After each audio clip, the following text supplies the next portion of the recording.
আজকে আমি কই মাছ রান্না করব। কই মাছ ধুয়ে রেডি করে নিয়েছি। তারপর কলমি শাক কেটে নিয়েছি।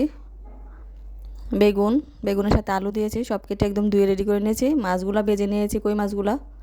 তারপর প্রথমে আমি বেগুন বসাই দিব। বেগুনের জন্য মশলা কষা নিলাম। তো এখন বেগুনগুলা দিয়ে দিব। বেগুনগুলা দিয়ে একটু নাড়াচাড়া দিয়ে মশলার সাথে মিশাবো। তারপরে মাছগুলি দিয়ে দিব।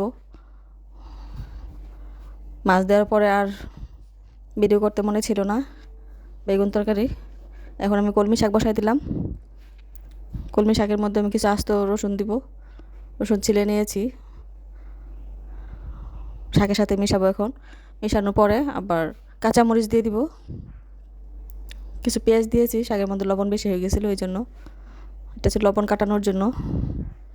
তো কাঁচামরিচ দিয়ে নামাই নিব। হয়ে গেছে আমার শাক। তারপর লাস্টে হচ্ছে জলপাই দিয়ে ডাল। জলপাই কাঁচামরিচ ডালে দিয়ে দিব।